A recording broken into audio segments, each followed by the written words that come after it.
the Americans are proactively saying all those things that we used to stand for, we're not willing to do that going forward.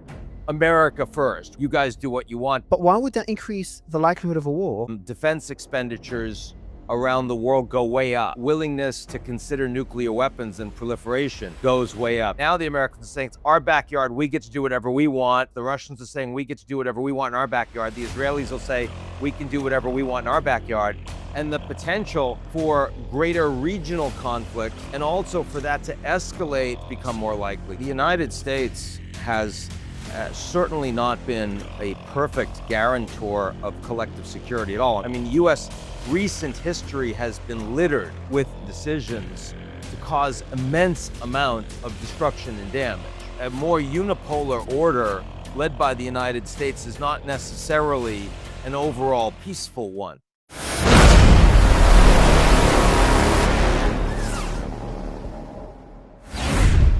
Well, Ian, it's a pleasure to speak to you. And I want to start talking about a concept you spoke about in a recent speech you did, and that's the G0 concept, or you've coined the term G0, which essentially means that there's no, it's not like G20, G7, it's G0 as in it's a unipolar world, a multipolar world. There's no one power that makes all the decisions like we've had over the last few decades with the US.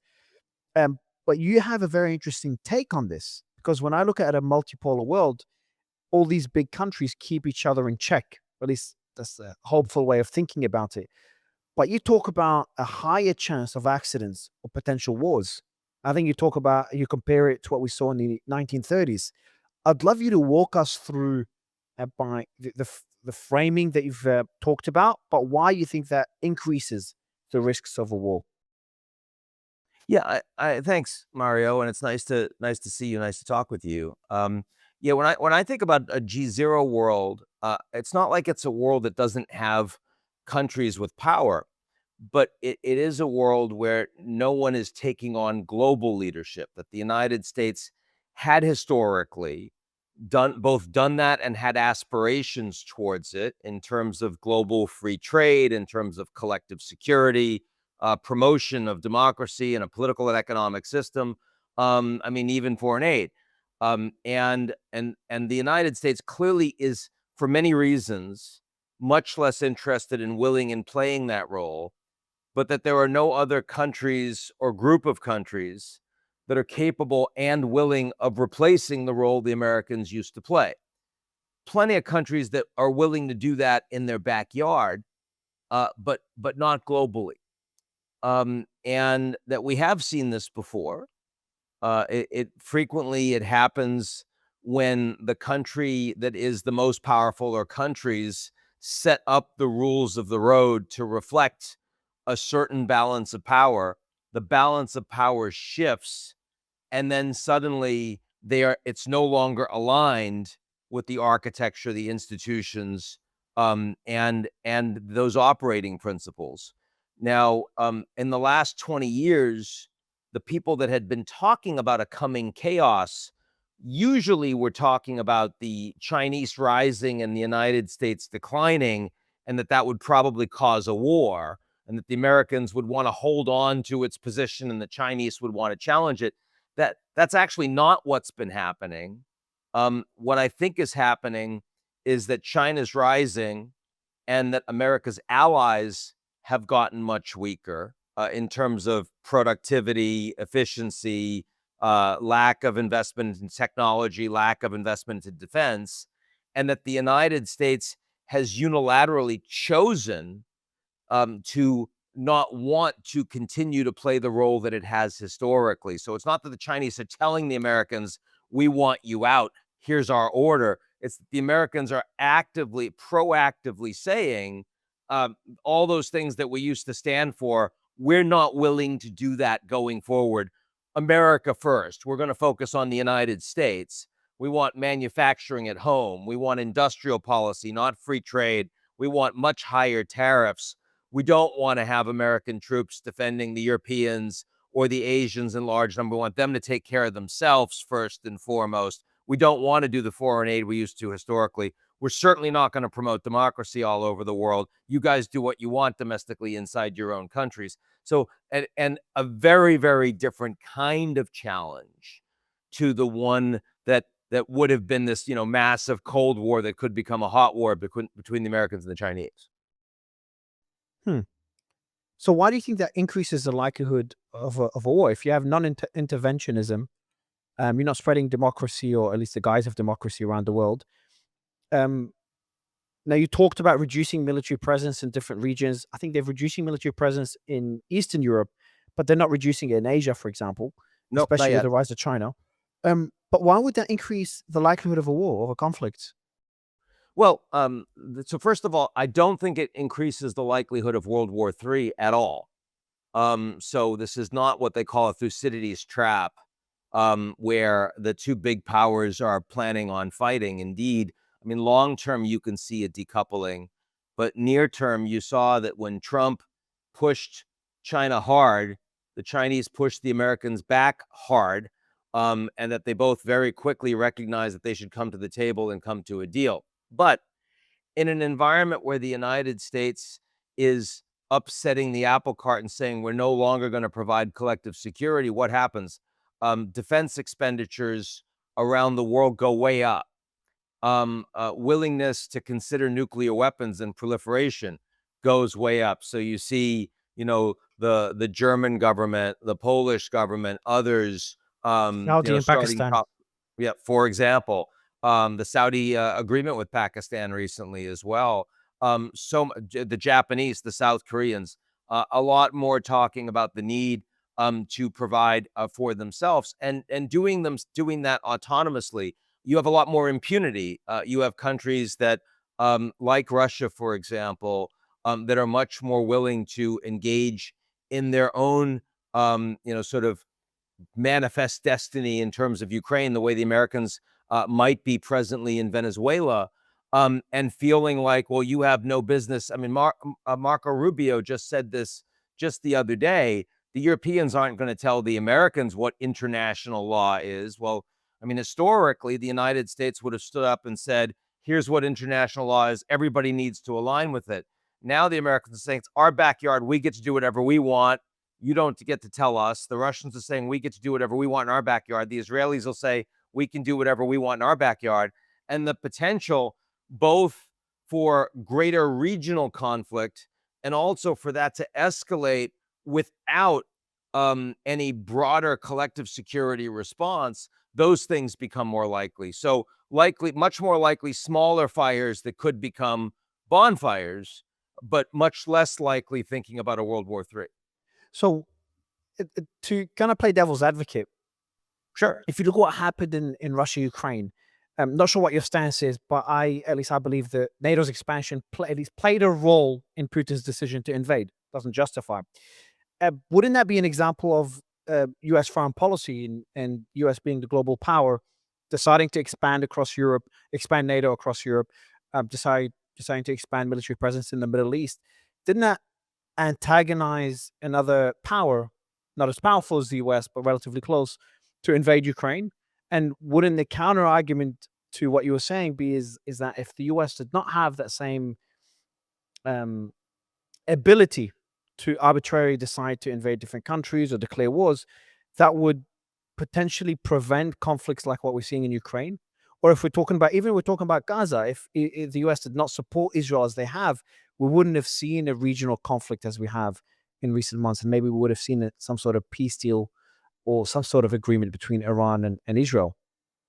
Um, Look, the United States has certainly not been a perfect guarantor of collective security at all. I mean, NATO was intended to prevent the Europeans from fighting another war amongst themselves inside Europe after the devastating carnage of World Wars One and Two. But you don't need to go to Russia, Ukraine to make your argument. You can go to Afghanistan. You can go to the Second War in Iraq. You can go to Vietnam. I mean, U.S. recent history has been littered with unilateral American decisions to cause immense amount of destruction and damage, right? So I am prepared to accept your foundational argument that a more unipolar order led by the United States is not necessarily an overall peaceful one. I will push back significantly on the way that you characterized Russia Ukraine. I do believe that the US played a role, but not the role that you suggested. Um, I think that the what we all know is growing up as kids. If you really want to antagonize somebody, it's pretend that you're interested in bringing them into a club and never actually being willing to let them in. We all know that, you really want to anger someone. It's not when you say, no, you're not allowed.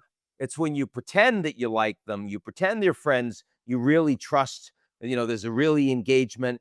And then, they're like, you were never going to make it. You were never going to cut it. And that's exactly what the United States and the Europeans have done over the past decades. And this didn't start with Ukraine and NATO.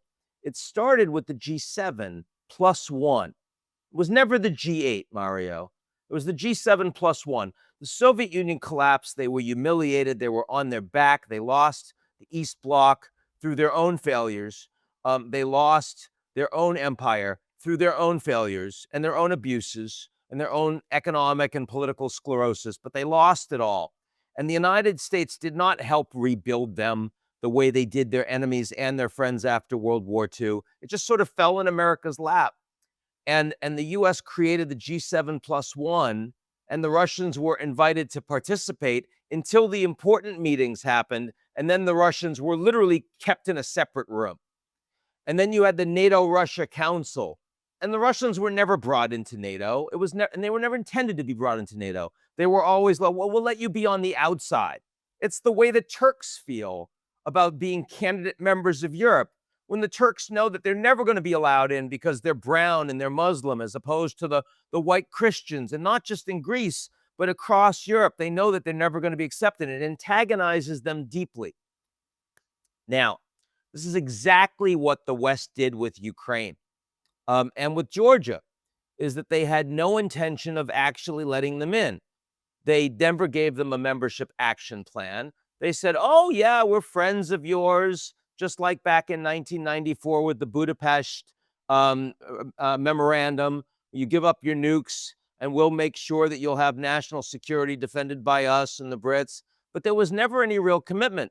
And so they don't get to join NATO. They're in this in-between spot, and they're begging to join. And they're a sovereign government. They're democratically elected. They should be able to, decide where they're going to be a part. But NATO was never going to let them in. So you did the worst possible thing.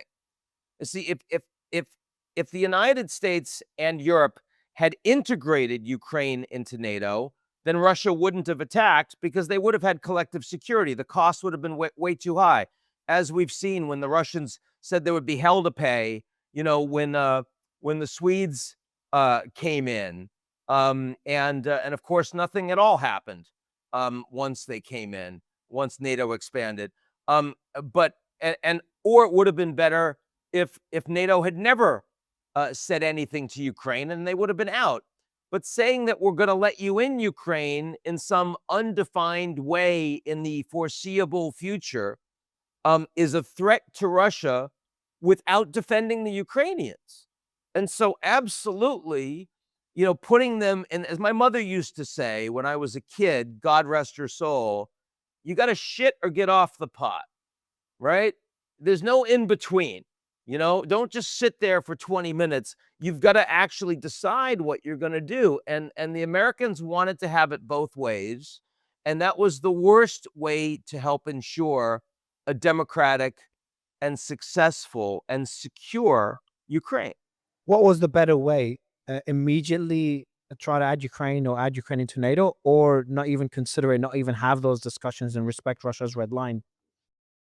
Um, I would have preferred bringing them in, because I think bringing them in would have led to a more vibrant Ukrainian society that would have been integrated with countries that were succeeding economically. It would have improved their social safety net. It would have reduced corruption.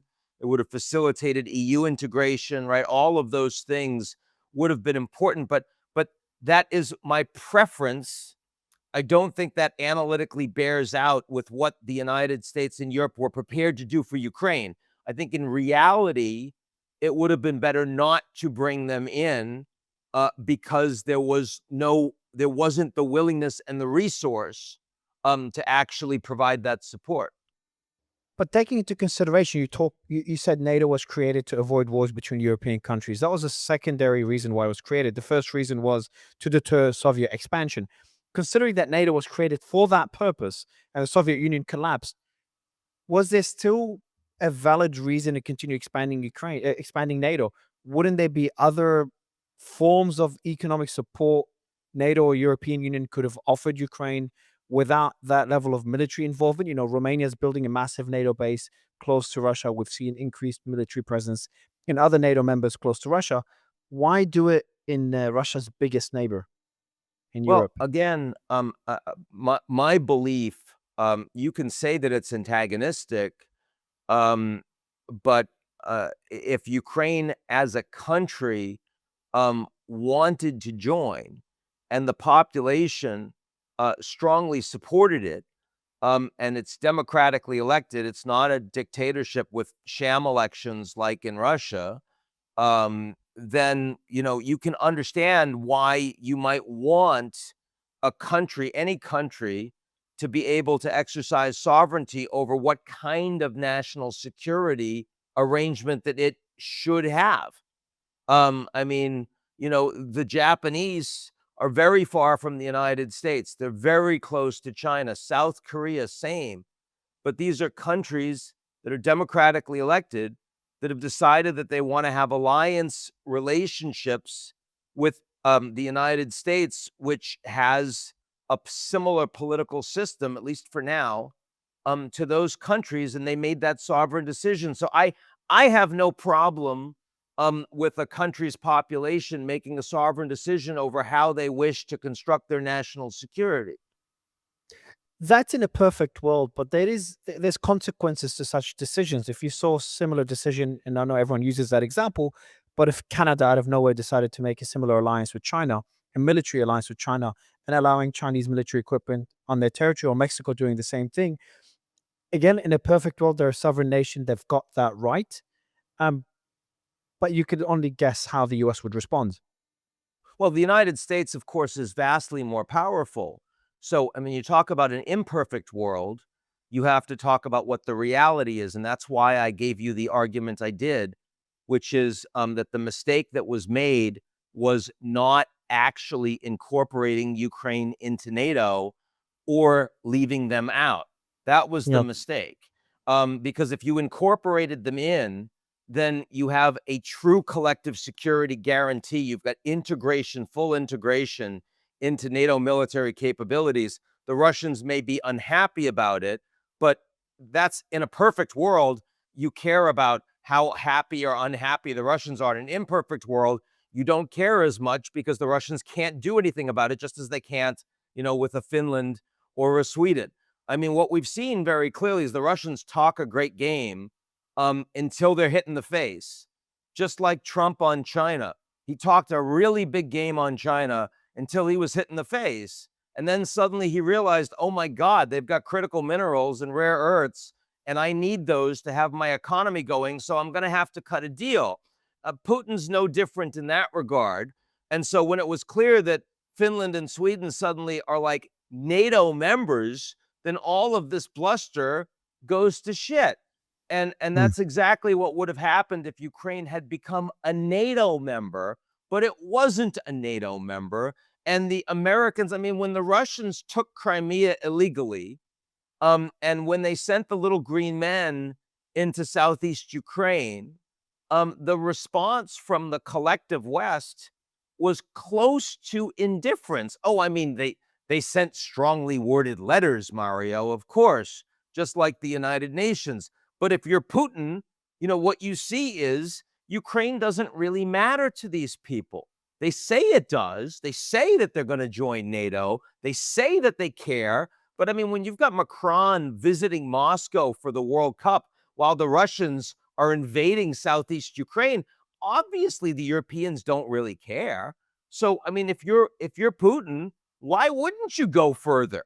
I mean, I understand why he was getting, at best, a flashing yellow light, if not an actual green, saying these guys aren't going to stop you. I mean, Mm. Putin respects the language of power. He doesn't respect he doesn't respect rule of law. He doesn't respect human rights. I mean, look at, ask the Navalny or Boris Nemtsov or their surviving family members. Like, we understand that Putin understands brutality. That's the reality. So the point there is that the lack of decisiveness is the biggest mistake by NATO when it comes to Ukraine. Either decide one thing or the other. Either decide to draw that red line and say we will not, Ukraine will never join NATO. That option is not on the table. Then Russia will not have an excuse, assuming that's the reason they invaded, to not have an excuse to invade. Or the main point you're making, just you say they will join NATO and immediately take the action to start the process of incorporating Ukraine into NATO. Yeah. And We are also in 2014, stand up for your principles and support Ukraine at that point as well, which they didn't do. So all of those things I think are relevant. But yes, you just described my position very well, Mario. But they did in 22, 23, and here we are. I'd love to get your thoughts on NATO's approach to the Ukraine war after the invasion, but more importantly, Trump's approach today, the carrot and stick approach we're seeing, initially praising Putin, criticizing Zelensky, especially in the White House and that famous press briefing, but taking it pretty far now. The sanctions on the large oil exporters and the largest two oil companies in Russia, pressuring India, Turkey, even forcing China's hand to cut the money flowing into Russia. China to an extent through the latest Yeah, sanctions, but more to an so extent. India, Yeah. India through the trade deal, Turkey through Definitely recent India. Yeah. negotiations. India's the biggest one. Hungary, they gave Hungary a 1-year pass, but Yeah, you're right. what It's are your thoughts on this? meaningful. It's Okay. meaningful. Well, I mean, let's face it. Trump is in a radically different position on Russia today than he was 3 months ago. And he's clearly aggravated about it, right? I mean, he went to Israel to give a speech at the Knesset, and it was a victory lap. I mean, this was right after he was able to facilitate negotiating the release of all of the living hostages by Hamas. And no one thought he could get that done. So this was a big win for Trump, right? So he goes to the Knesset and he's talking about this peace deal. And then in the middle of his speech, he brings up Russia, Ukraine. He said, well, I thought I was going to get Russia, Ukraine done first. I thought that would be easy and I didn't get it done. So he's literally snatching defeat from the jaws of victory. I mean, this is a guy that's always talking about how great he is. And there he is talking about the fact that he hasn't yet been able to succeed in getting a ceasefire done with Russia, Ukraine. So it aggravates him. It bothers him. He invited Putin to Anchorage. He spoke with him on the phone many times. First phone call, 2 hours long. He didn't even coordinate with the Europeans. He offered to remove sanctions. He treated Putin with respect in a way that Biden never would. And Putin's response was to slap him in the face. The expression in Wall Street was he grin fucked him, right? I mean, it was just completely not the way you're supposed to treat the president of the most powerful country in the world, right? And Trump he's surprised, he's disappointed, and he's angry. He's angry because Putin's making Trump look weak on the global stage. Now, at the same time, there have been all of these detractors of Trump that have been saying that Trump is in Putin's pocket and he's a cutout, he's a Russian asset, which, I mean, is clearly some of the laziest analysis you've ever seen.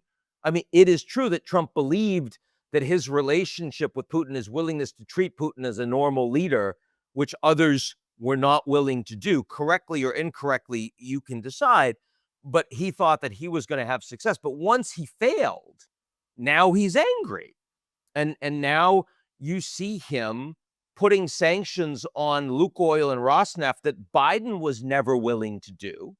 You see him willing to squeeze the Indians, even at risk of bringing up oil prices in an inflationary environment where affordability is actually becoming a real election issue. And Trump is underwater on that issue right now in the polls in the United States. And yet he's willing to actually push on that. because he's angry at Putin. So I think it is a very meaningful shift. The carrot of Trump hasn't worked, and the stick of Biden hasn't worked, and that is Well, we that's haven't seen, but implying we this haven't is seen both. difficult. But we haven't seen both together. We've seen Biden That's only right. use a stick, and we've only That's seen right. Trump's carrot. We've just started That's seeing exactly Trump's stick. right. So for the first time, we're seeing them both together. Do you think it will work? Would you want to add also Trump's? The U.S. is providing more intelligence for deep strikes inside Russia for Ukraine. I think For the they've also Ukrainians. removed restrictions. Exactly, removed restrictions for long range missile strikes and talks of the Tomahawk being supplied to Ukraine. But at the same time, there is talk that I can't remember The which Tomahawks, post. they, as you know, they backed off on the They did, Tomahawks, yeah, Mark. exactly. There's still talks about it, but for now they've backed off after a call Yeah. with Putin. But Right. there's two different theories that are floating around. One of them is that Trump is, you know, will continue hitting Putin with the stick. The other one is that Trump is washing his hands away from the conflict and he's slowly giving up on trying to reach a peace agreement there. I don't think this is. I can't imagine that being true, considering that Trump was pretty proud to say he will end the war within 24 hours. He wants to be the peace president. Well, this is the biggest war ongoing right now, the one he's talked about the most. But there are talks about him, I think, been reports about moving military equipment away from Eastern Europe, telling Eastern Europe to start taking care of their own security. And of course, forcing Europe to buy the military equipment from the US and supply them to Ukraine. And Russia is having incremental, but nonetheless, advances on the battlefield.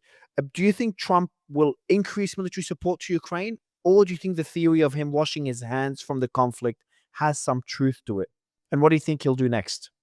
I think that this is exactly the right question, and it is really hard to know. I think that he is. If I had to bet, I would say less washing his hands of it, more sticking with it. But the reason for that is because the Europeans are doing so much more. Trump is quite proud of the fact that the Europeans are not only taking the lead in the spending militarily, but also that the Americans are making money out of the war. He says this. He says this a Mm, lot. He says that actually the war is going on and they're buying all these American weapons. The Americans are making money, right? And I mean, the Lukoil and Rosneft sanctions will mean that more countries are going to be more reliant on American uh, oil and gas. So, I mean, he is never forgetting about who's picking up the tab. And his view is always it's asymmetrically against the United States. It's a bad deal. They're taking advantage of us. I want us in a stronger position. Russia, Ukraine is a place where he can really point to that. So even if he doesn't get closer to a ceasefire, he has the ability to say, when I became president second time around, I was being taken advantage of. Now I've got that. He's also had success with Zelensky. Now, he doesn't like Zelensky. He doesn't trust Zelensky. Zelensky was a big problem for him in his first administration and was a big part of why he was one of his two impeachments, his first impeachment, as you remember. And he's never going to forget that. And when he made demands of Zelensky to help him out politically with something that mattered at home, Zelensky said, go scratch. So he's not going to forget that either. But when Zelensky went to the White House and Trump sent him packing and suspended the intelligence and defense support, Zelensky came back, learned his lesson, bent the knee, accepted the critical minerals deal, accepted a ceasefire with no preconditions, and learned how to speak Trump, mm, right? Zelensky is doing a much better job making sure that he is not antagonizing Trump when they are meeting or when he is meeting with Trump's advisors, his trusted advisors, like Steve Witkoff, like Marco Rubio and the like. And so I think all of those things imply that Trump is going to stick with this. I think if it wasn't for that, you're right. He mentioned it a lot when he was running for office. He mentioned it a lot after. He said, I can end the war in 24 hours. Now he says, oh, well, that was, I was exaggerating. That was a joke. but he did think it was going to be easy. And I can't think of any American presidents that they're welcome to admit failure, and yet Trump has routinely admitted that he's failed on Russia Ukraine. So, I do think this is something that he'd like to maybe back away from because it's hard and he's not getting it done, and he doesn't have the cards, as it turns out. Um, but the fact that much of it has moved in his direction irrespective means I think he'll stick with it. I mean, the Europeans feel like, especially once they actually seize the assets they've frozen, their ability to continue to support Ukraine for the next 2-3 years is kind of spoken for. And the advances the Ukrainians are making in drone capacity, Mm. supported by AI, means that Ukraine's manpower disadvantage is likely to become less important in the field in the next 1 to 2 years. And Ukraine is going to become a much more important ally for Europe militarily. I mean, they have the experience, they have the technology, they're building at scale. You were asking me about, whether Ukraine should join NATO, but for many Europeans in the next 5 years, it's going to be about NATO joining Ukraine. Like, the Europeans are going to need them a lot more. So all of that means that the Europeans today have much more of a de facto veto over what US policy in Ukraine is going to look like. They've bought themselves a seat at the table. And when Zelensky made his, not the last trip to see Trump, but the trip before, and within 48 hours, all of the Europeans decided they were going to fly over and go with him to the Oval Office and have a consensus policy on Ukraine. I mean, that sent a very strong message to Trump. Many of those leaders are quite friendly with Trump. Alexander Stubb from Finland, for example, Keir Starmer, who's in huge trouble in the UK, but Trump likes him, and they get along quite well. They speak frequently on the phone. The Europeans would not have done that on trade, but for Ukraine and for their security, this has become an existential issue. So, I mean, this is a long answer to what is a very difficult question to answer, but that's all kind of trying to give you more input, more color on why I don't think that Trump is going to walk away from the Ukrainians in the next, say, 12 months. I think it's Yeah, very and unlikely. I think also a lot of it depends on Russia's economy's current state, which I get different reports on, different opinions on.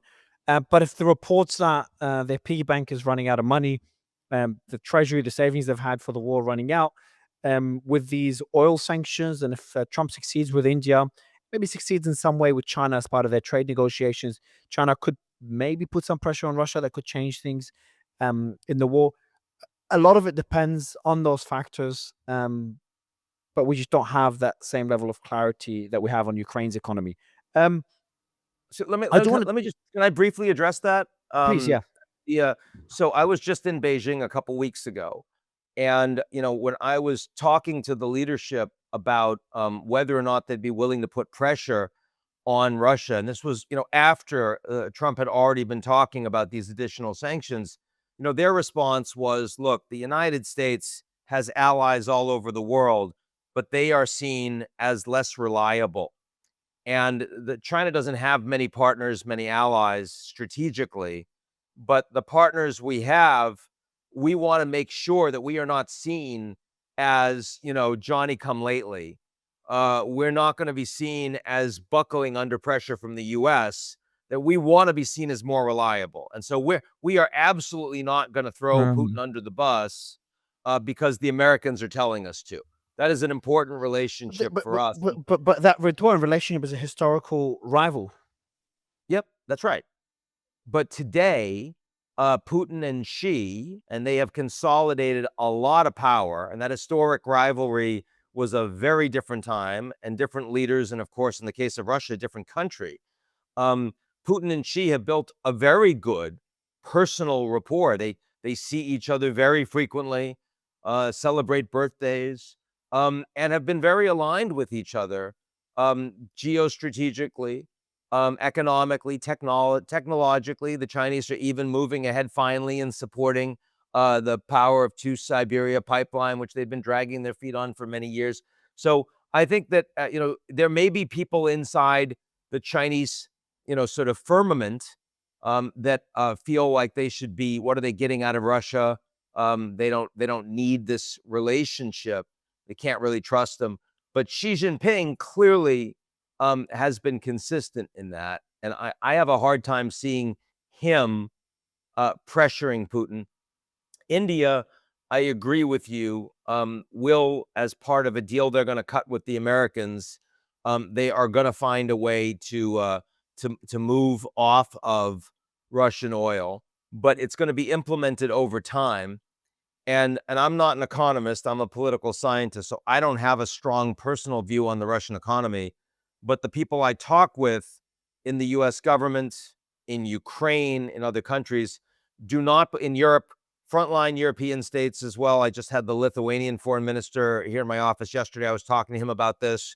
The Polish government, they they do not believe that the economic sanctions are going to change Russian behavior in the foreseeable future, in the next 1 to 2 years. They think if there's going to be something that will force a change, it'll be on the military side. It won't be on the economic side. Ha. And they're talking about China as well. China has significant incentives to keep the US distracted in the Ukraine, because we know Trump's focus is South China Sea, is China's rise. And the last thing China wants to see as they prepare for a potential invasion or reunification with Taiwan is increased military presence in that region. Yeah, so the incentives are really stacked against Ukraine, and the US I could have think that's prevented this right. in so many different ways, whether the way it handled Ukraine, the way it handled Russia. You talked about not accepting Ukraine into NATO. They had the opportunity, reports under Obama and under Clinton, where Putin showed at least some level of interest in joining NATO. Russia could have had a much better, the US could have had a much better relationship with Russia, or at least that's my opinion. Maybe you disagree. Um, No, look, I mean, even after 9/11, Putin called Bush immediately the and first leader to offered. call Bush. I know, and offered, the bases in Central Asia to use them, which the Americans appreciated, in the war against the Taliban that was clearly coming. And I mean, I think that there were many opportunities for the United States to show the Russians that this was a country that they didn't forget about, that they should engage with, and that unfortunately was lost to history. Why do you think that was? I don't think it was malevolent. I don't think it was the CIA orchestrating a coup in Ukraine. I don't buy these conspiracy theories. I think it's that the Americans were largely indifferent. The US, it was this unipolar moment, this sort of geopolitical boom cycle for the United States. The Soviet Union collapsed. It proved that the Americans were right. Free market economy, political liberty. Everyone was like saying, we want to be more like the US. And the willingness of the United States. I mean, look, remember, World War II, the Americans didn't want to fight. It was America First, a movement in the United States, Charles Lindbergh, that said, this isn't our war, it's in Europe. You guys should do it. It's not our problem. It was only after Pearl Harbor, and almost everything was lost. The Axis could have won.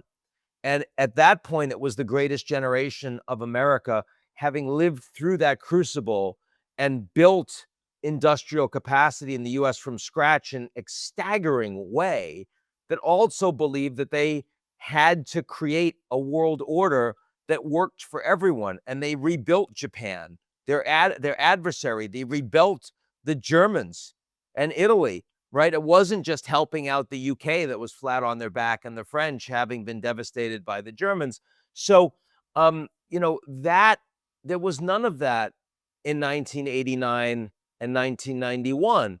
This was a Soviet Union that collapsed from kleptocracy, that collapsed from an economic system that was completely defunct, and a political system that was out of gas.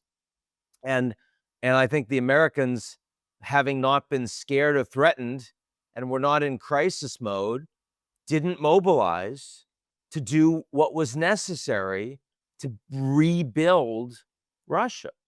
It was shock therapy, but it wasn't a real commitment. And I think that that was it was a neglect. It wasn't it wasn't malevolence, but Yeah. the impact on the Russians long term, unfortunately, was similar. Biggest winner is China. I do want to go to a win right now for Trump, and that's the peace agreement in Gaza. Yeah. Um, yeah, what are your thoughts on that peace deal? Do you think it will stand? I just don't know how it will survive long term. I don't know what the future of Gaza looks like. All these different theories of a blockchain hub and having all these billionaires put in money and build out that Dubai of the another Dubai in the Middle East. It just does not sound feasible. I just cannot imagine it happening. And then obviously you've got the annexation of West Bank as a risk that is still ongoing. You've got the expansion of the settlements. You've got the risks of a war with Iran and Israel. You've got Hezbollah on the border that is also not accepting to the Psalm. Um, Syria is the only shining light for now, and that's also they're walking on a very thin string.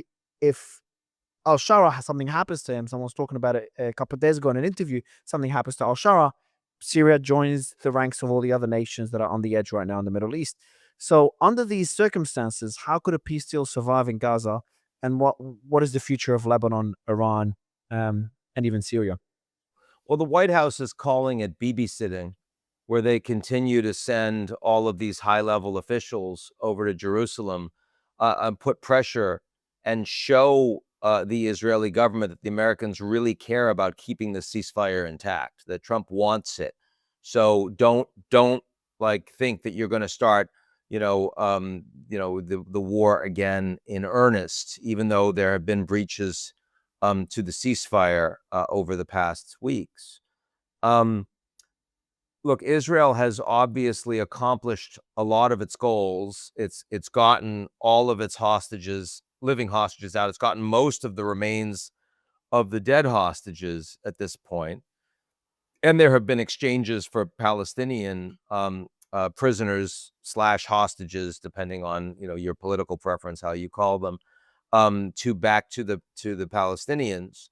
Um, there is disagreement on how you get to phase two. I was just in the Gulf last week, and I would say the Emiratis were reasonably positive that you could get to a phase two. The Saudis were a little bit more negative. You could get to a phase two, but no one thinks it's a given, because you've got to. I mean, Hamas is going to have to disarm, and we don't know exactly what disarming means and how it's going to be brought about.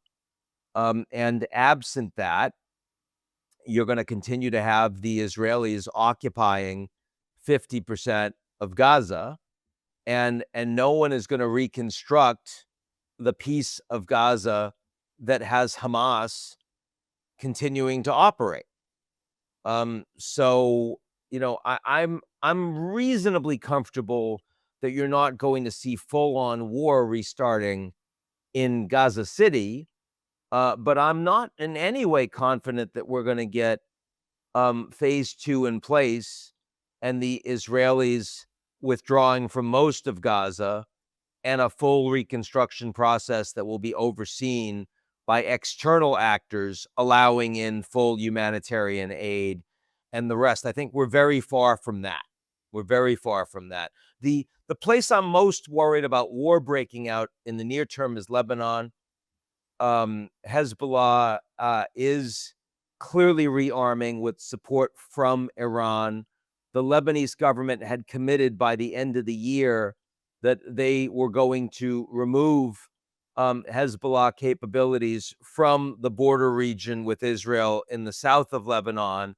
They have taken some steps when provided with direct intelligence from the US and Israel, but far inadequate to their commitments, Mm. which gives Israel the green light to start attacking again. And the big question is whether those attacks will be more pinpoint or whether it would be full on, including special forces, air raids, that kind of thing into Beirut. I think that's wholly plausible in the coming months.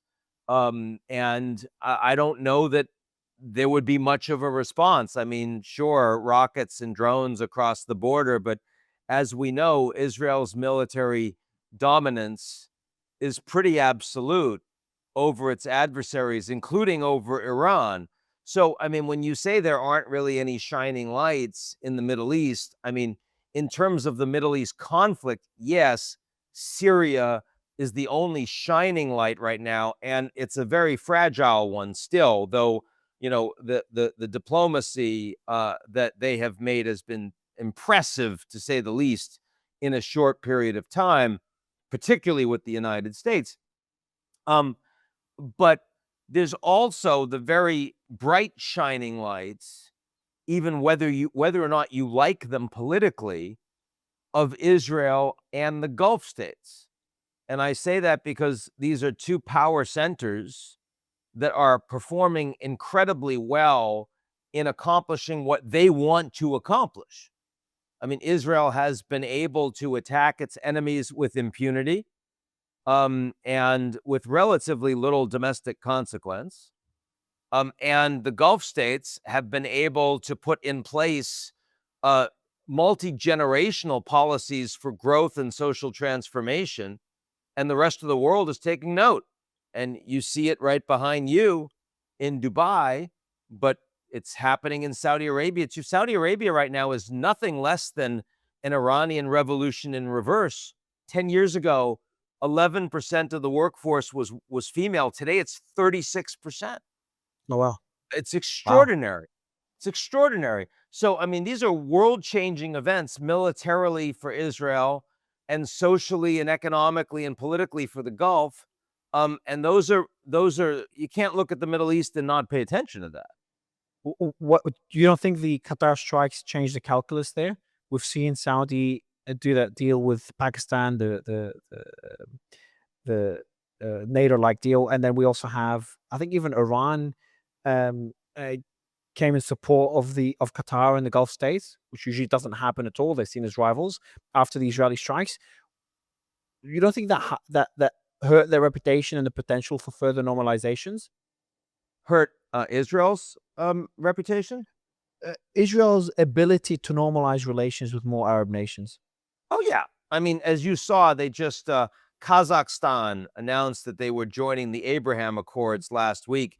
They already have had relations with Yeah, Israel for it's more decades. symbolic. So, I is it even some when you're doing something that meaningless, is it even symbolic, or is the symbolism that you know you don't have anything with the Saudis? So you want to show, you know, some sort of progress. The Saudis are coming to the US within days. They are not going to announce progress on the Abraham Accords. So, yes, normalization has been slowed with Saudi Arabia. But Israel's normalization that exists with the country you're sitting in, the UAE, has not been threatened. UAE, yeah. But And you did know, UAE threaten? Hold on, didn't the UAE threaten Israel a couple of weeks ago? They they drew the they red said that line if as there long as was a West Bank annexation, which Trump then immediately said there would not be a West Bank annexation because the Abraham Accords Mm. matter a lot to Trump. And you mentioned the Saudi Pakistan deal, but of course you should also mention the executive order that Trump signed, unprecedented, with Qatar, where he is prepared to directly, as president, provide security guarantees to Qatar from strikes from anyone, including from his own ally, the Israelis. So it was very clear that Trump was angry by Israel's strikes into Qatar. How much was he angry by the fact that they did it? How much was it because they failed? They didn't actually get, if they had gotten the political leadership of Hamas, I suspect Trump, who was very results focused, would have had a different response. But he did force the Israeli prime minister to read an apology that that was was fascinating. drafted by the emir, while the Qatari prime minister's senior advisor was sitting there in the Oval Office. Frankly, that was a humiliation of Netanyahu, but it does not really change Israel's power position in the region, in my view. In my view, and so look, Trump does not trust the Israeli prime minister, but Trump is fully committed to Israel, fully committed to Israel, and that at the end of the day has been what really matters. As you suggested yourself earlier when you said if the Israelis weren't supported by the US, would they be able to do what they're doing? And the answer is, of course, not to this degree. That goes to my next question. Can you just explain to me America's foreign policy when it comes to Israel and the Middle East? There's been a lot of talk about it and a split within MAGA. The whole Tucker Carlson, Ben Shapiro split on America first, Israel first, and it's probably the that and the Epstein files are the two major splits or political Yeah. turmoils that Trump is facing right now. Can you kind of elaborate on your thoughts on America's foreign policy approach to the Middle East and Israel's support?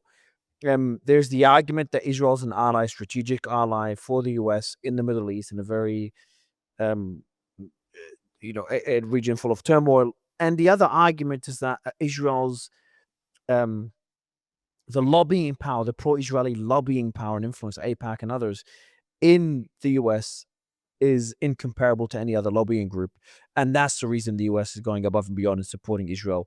What's your you tend to be, and I've Well, been watching you for a while, you always try to be as objective as possible in analyzing things. What's your take on this? Well, what's sad is that there used to be a third argument, and it's so far from today's reality that you didn't even mention it, which is that a lot of people used to believe that the US was ally with Israel because Israel was the democracy in the Middle East. It was the political system that the United States was most aligned with, and therefore wanted to be engaged with, trusted, valued. And of course, number one, Trump doesn't care about alignment of political systems, doesn't think that whether or not your democracy is valuable. And secondly, Israel has itself moved away from so many of its democratic principles domestically, as well as in terms of treatment of the Palestinians in the occupied territories, and rule of law, so that argument really doesn't even hold anymore, which is too bad because I do think that actually things like rule of law and human rights and democracy are important things. They are things that have helped the United States grow in influence globally. They're things that have helped America attract talent from around the world. They're the reason why America won World War II is because so many people that were living under incredibly repressive, brutal Nazi Germany, like left and came to the US, didn't even speak English, but helped the Americans actually win. So, values matter.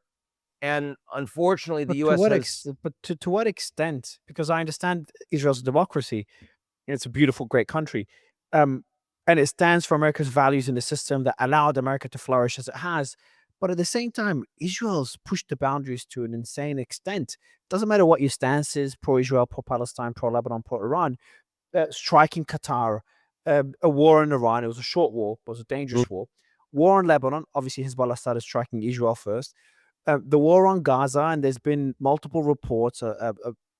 Gotta find them here. Who was I think the wasn't the U.S. ambassador who was talking about the under Biden, and as part of the Biden administration, I can't remember who it was, Mr. Miller, and he was talking about how, in his view, in his experience, it was Israel that was sabotaging any peace deal in Gaza. Um, and then the settlements in the West Bank. It feels annexations. Yeah. exactly annexation of the West Bank. It feels like the support for the US, for Israel has come at such a cost to the US that even it just doesn't make sense to support a democracy to such a level where it's splitting your base in the US, alienating your position in the global stage. You've got all the Yeah. other Western countries are supporting Palestinian statehood.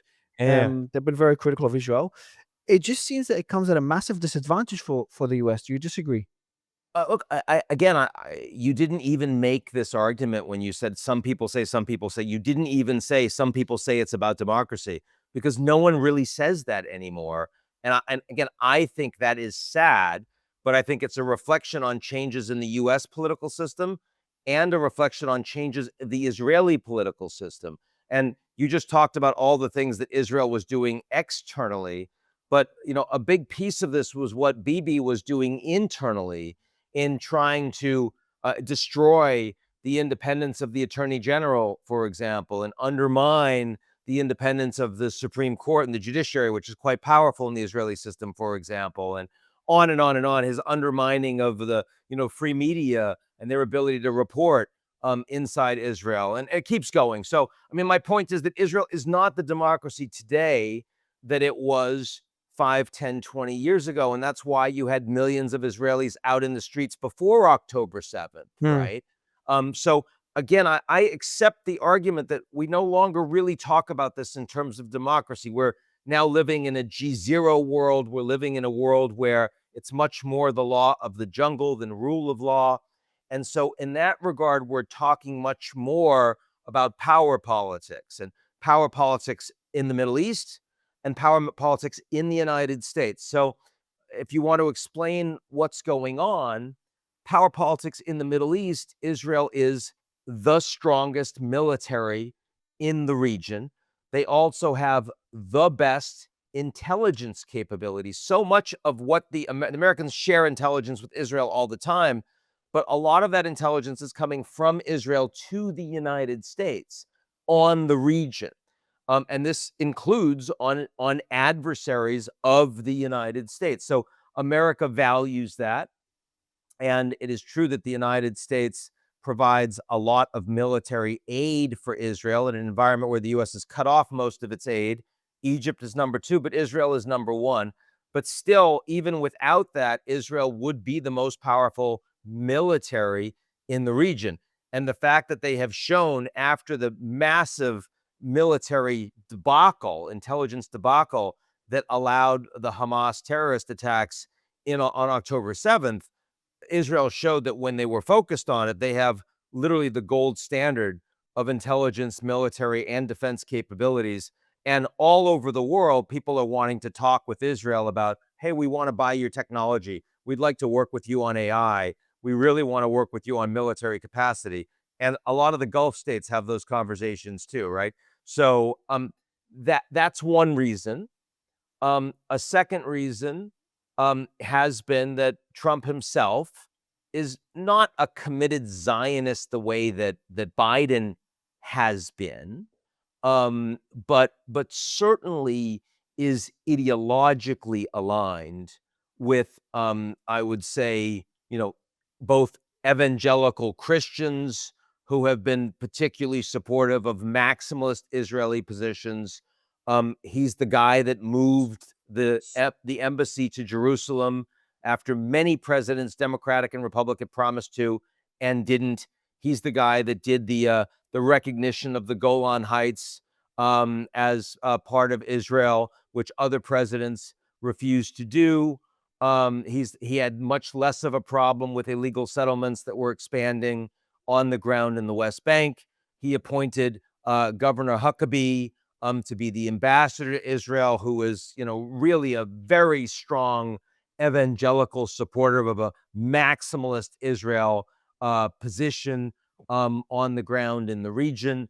So, I mean, I do think that, and yes, you're right. I mean, some of that is donations that Trump has received from AIPAC and from other sources. Sheldon and now Miriam Adelson, for example, and others who also, are, they're very much part of this Mar-a-Lago crowd with a lot of access directly to Trump. And Trump is very responsive to those friends and funders that are on his phone every night. And he's got a lot of energy for that. And he takes those calls, and you don't have protocol that are running interference on that. So I do think that he has a personal view that is very, very supportive of that position. But let's go back to his biggest success in his first term in foreign policy, which was the Abraham Accords. And those Abraham Accords recognized the Palestinian state. They said, we want to create a new agreement. You remember the Bahrain agreement where they all came together and serving kosher food for the Israeli journalists that were there in Bahrain. I've never seen that happen before. And they had a roadmap that says here we're gonna that Jared Kushner helped orchestrate and said we're gonna try to create a Palestinian state. So even Trump, who has been enormously supportive of the right wing in Israel, has also been interested in brokering peace between these two sides. And, that's gotten a hell of a lot harder over the Yeah. last year. How the world has changed. Ian, absolute pleasure. We haven't had a chance to talk about China's rise, which is probably the most exciting story to me right now. Probably the biggest threat to the world order that we have. But it's been an incredible conversation, and it's Well, we'll do yeah, it's a China pleasure. next time. That We sounds should like fun. absolutely. Maybe Yeah. next time you're in Dubai, or next time I'm in the Okay. Sounds States. good. Yeah. Thanks, Ian. Thanks, Mario.